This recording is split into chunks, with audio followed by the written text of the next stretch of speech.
En este vídeo vamos a hacer un recorrido por las 10 ideas más fascinantes y más importantes de la historia de la filosofía.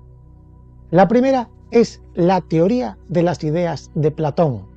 Para Platón, el mundo sensible, aquel que percibimos a través de los sentidos, es sólo una copia imperfecta de una realidad superior, el mundo de las ideas o las formas.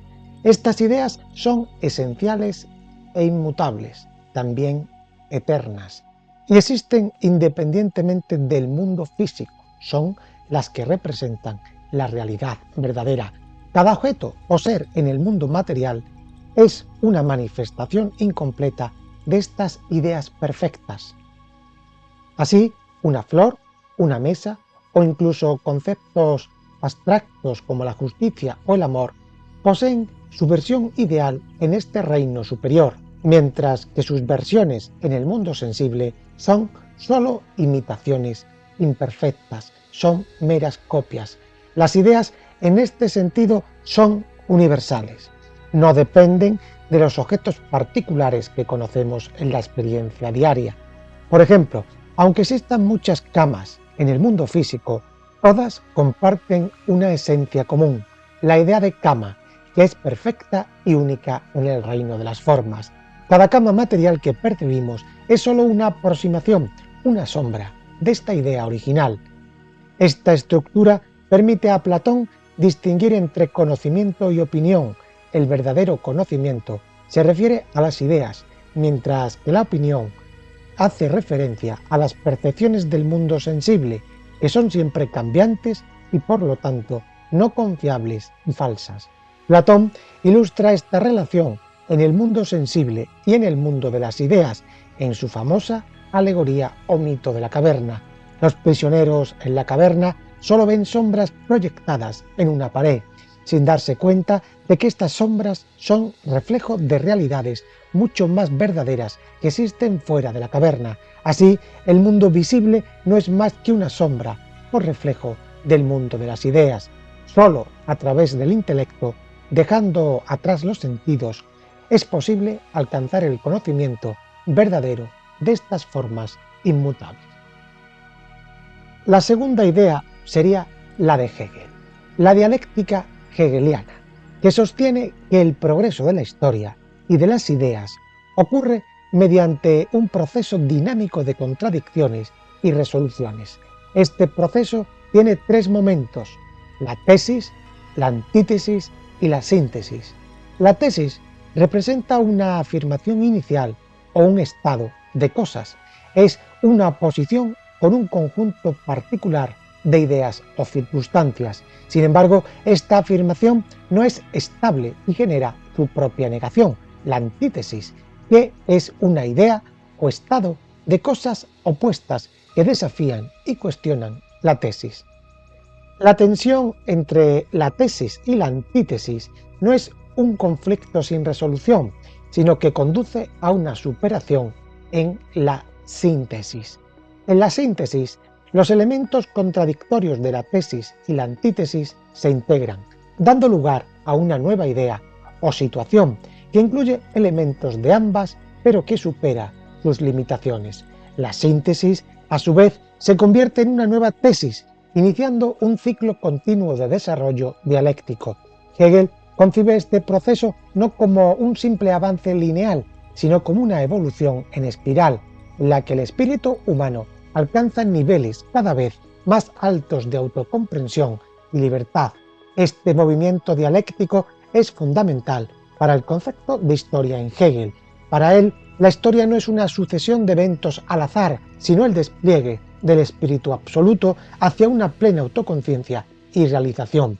Cada etapa histórica representa una fase de este desarrollo en la que el espíritu colectivo de la humanidad aprende y se transforma a través de las tensiones y conflictos que surgen en cada época. Así, las revoluciones, los cambios sociales y los desarrollos filosóficos son expresiones de este proceso dialéctico en el que las contradicciones impulsan el cambio y permiten que la humanidad avance en su comprensión de la libertad y de la razón.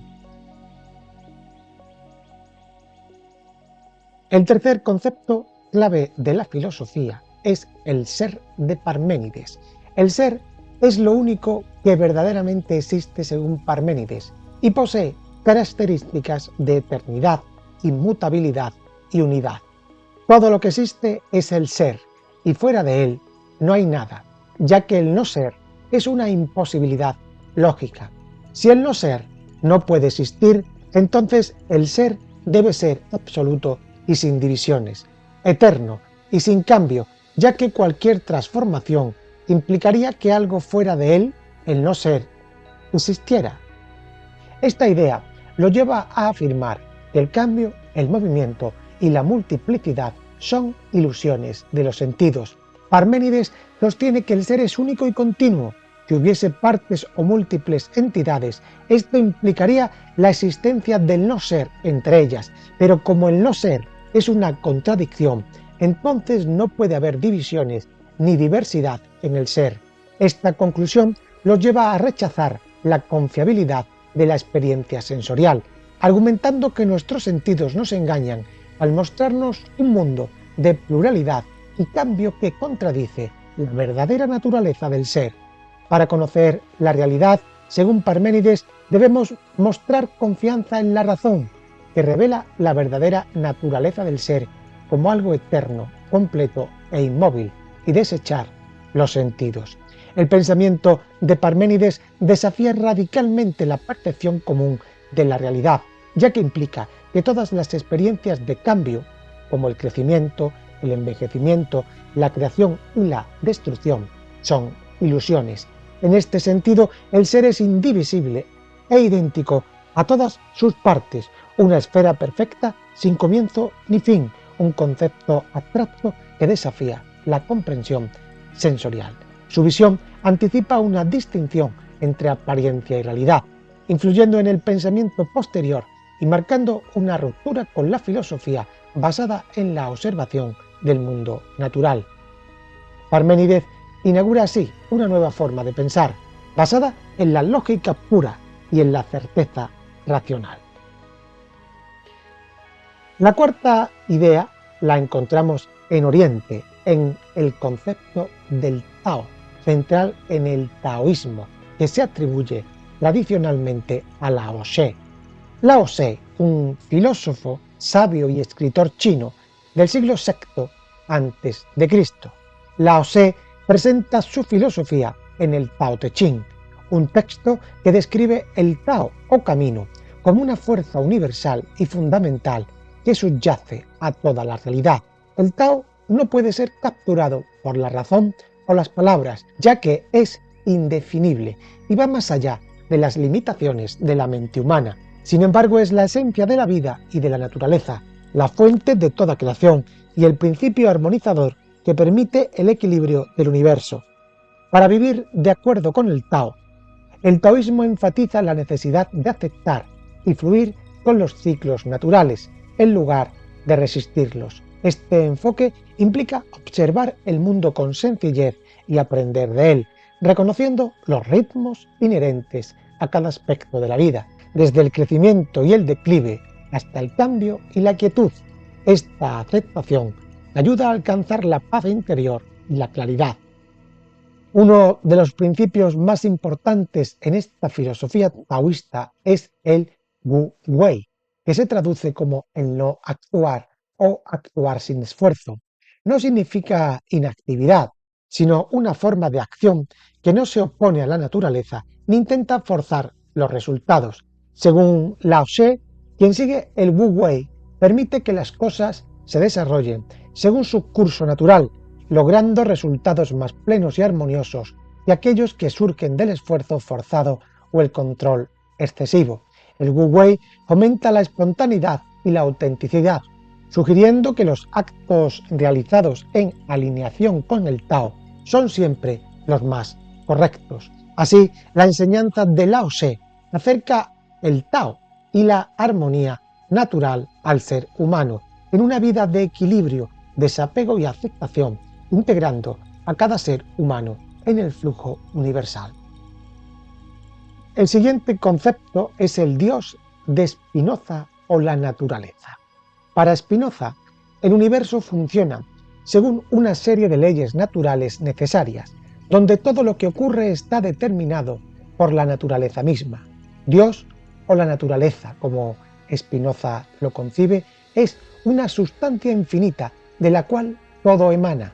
Esta visión se traduce en una forma de determinismo absoluto, en la que todos los eventos, pensamientos y acciones están predestinados por la estructura de la realidad.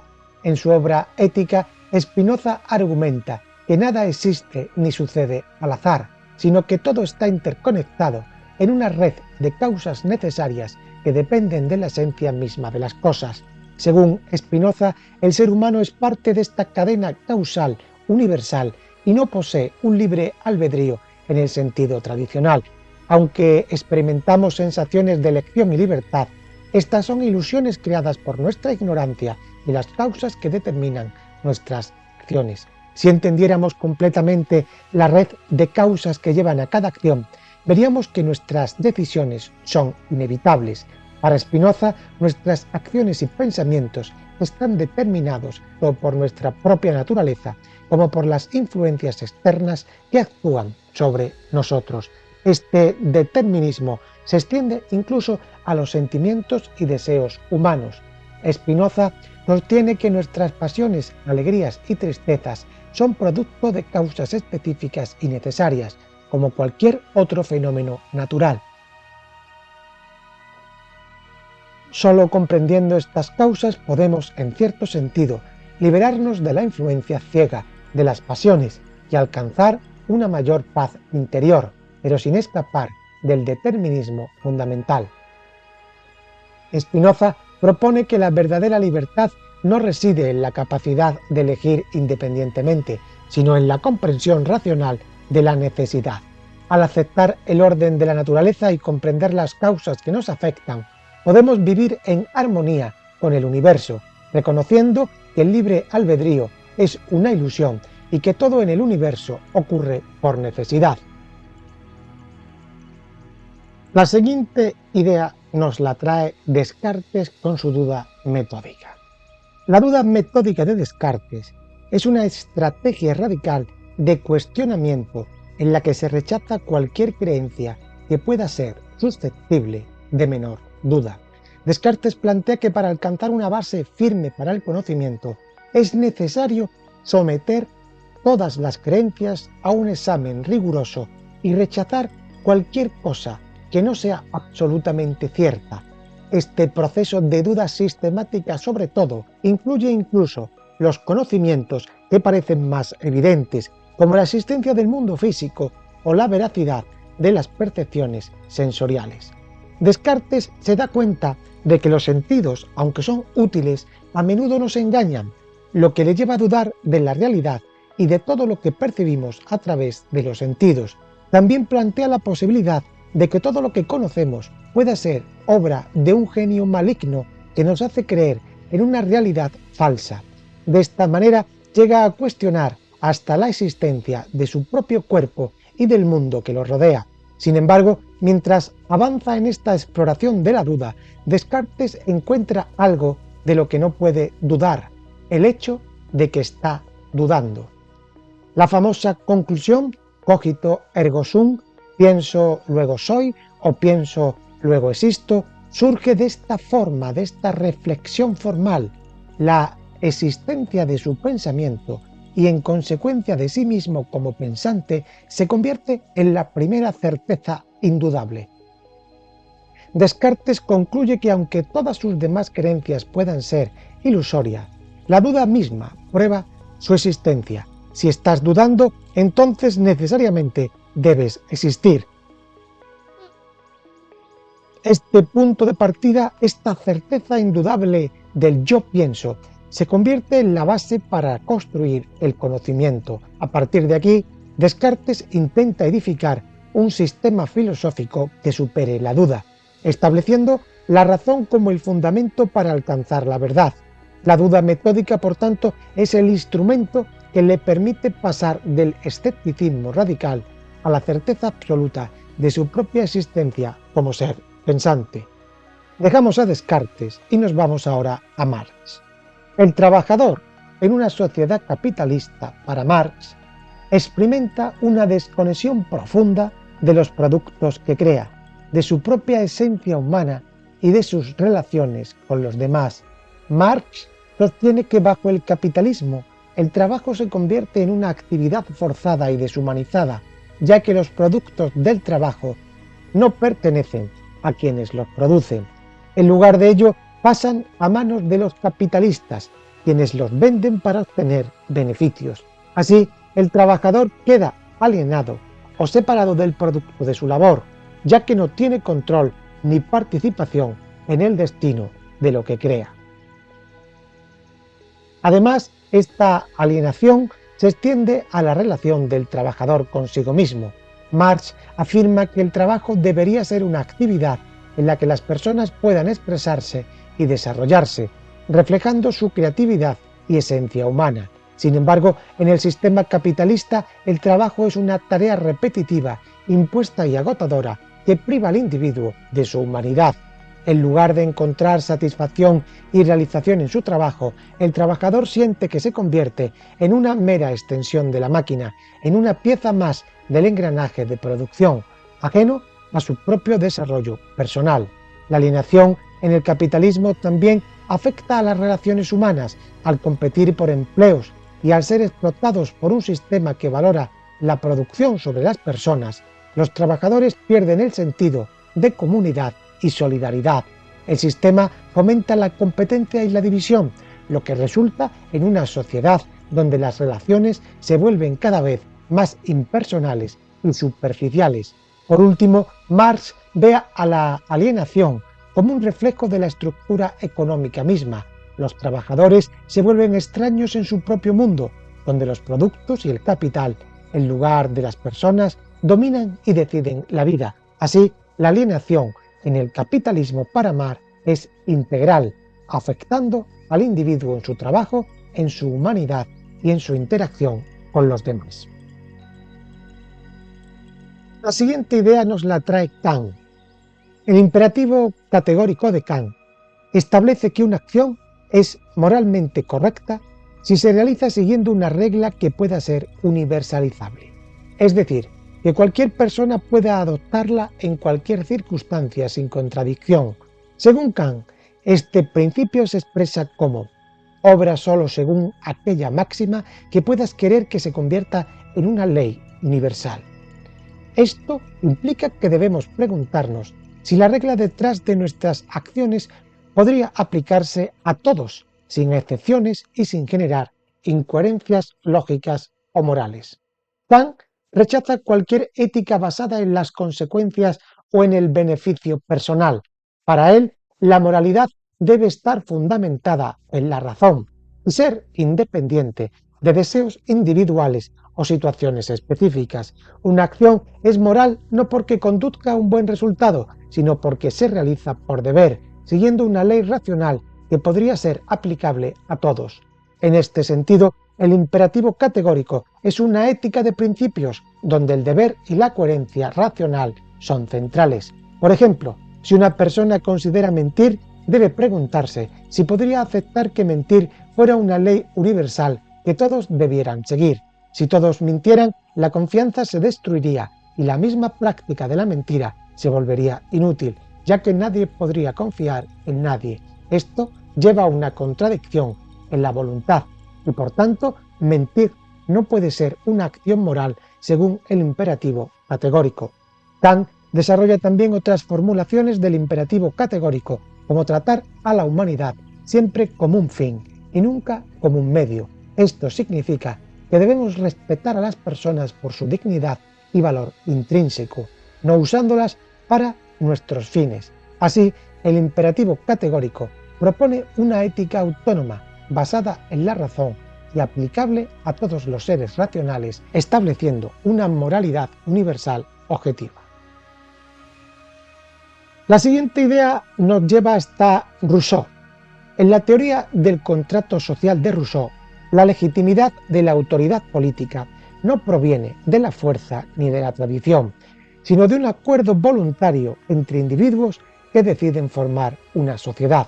Rousseau plantea que los seres humanos en su estado de naturaleza eran libres e independientes, pero esta libertad se perdía al entrar en relaciones de poder y dependencia.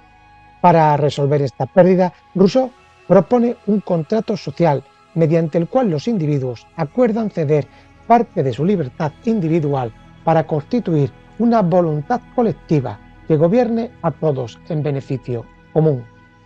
A través de este contrato, cada persona renuncia a sus derechos naturales individuales a favor de la comunidad, obteniendo a cambio derechos civiles que están protegidos por la voluntad general. Esta voluntad general, según Rousseau, es la suma de los intereses comunes de todos los ciudadanos y actúa como fuente de la ley y de la autoridad. La voluntad general busca el bien común y es superior a la voluntad particular de cada individuo, lo cual permite que las leyes resultantes sean justas y legítimas, ya que no benefician a un grupo específico, sino a toda la sociedad. Para Rousseau, el contrato social permite que las personas sean libres, ya que al obedecer las leyes que ellas mismas han contribuido a crear, siguen siendo libres en el sentido de autogobierno. La verdadera libertad, en su visión, no reside en la autonomía individual en el sentido de hacer lo que uno quiere, sino en someterse a las leyes que reflejan la voluntad general, con lo que se logra una armonía entre libertad e igualdad. Rousseau también advierte sobre los peligros de la tiranía y el abuso de poder, y sostiene que si el gobierno no representa la voluntad general, pierde su legitimidad. En esta concepción, el contrato social no solo da origen a la sociedad política, sino que establece un sistema de autogobierno basado en el consenso y la igualdad, donde la autonomía legítima deriva del acuerdo colectivo en pro del bien común. Y para la última idea no nos puede faltar el sabio, Aristóteles. Aristóteles formuló su teoría de las 4 causas para proporcionar una explicación completa de por qué las cosas existen o cambian. Según él, entender cualquier objeto o fenómeno requiere conocer 4 tipos de causas o principios que lo explican en su totalidad. Estas causas son la causa material, la formal, la eficiente y la final, cada una de las cuales responde a una dimensión particular de la existencia. La causa material es la causa referente a la materia de la que está hecha algo. Por ejemplo, la madera es la causa material de una mesa. La causa formal define la estructura o esencia del objeto, es decir, su forma o aquello que hace que algo sea lo que es. En el caso de la mesa, su causa formal es el diseño o estructura que le hace una mesa en oposición a otros objetos. La causa eficiente es la fuerza o agente que produce el cambio o crea algo. Para la mesa, la causa eficiente sería el carpintero o la persona que la construye. Por último, tenemos la causa final o teleológica, la cual responde a la pregunta de ¿para qué existe algo? En el caso de la mesa, su causa final es el uso que tiene, como servir para colocar cosas o comer en ella. La teoría de las 4 causas de Aristóteles tuvo un impacto profundo en el pensamiento científico y filosófico. Al estructurar una metodología para analizar la realidad en distintos niveles causales, Aristóteles sentó las bases de un enfoque racional y sistemático que influyó en disciplinas como la física, la biología y la metafísica, proporcionando un marco para entender el mundo de manera integral y coherente. Evidentemente, sé que piensas que faltan muchas ideas, otras ideas muy importantes, pero hemos tenido que elegir solo 10. Muchas se nos han quedado fuera, por lo que hemos hecho un segundo vídeo donde agregamos otras 10 ideas fundamentales para convertirlas en 20, porque la historia de la filosofía está llena de grandes riquezas. Arriba te las dejo.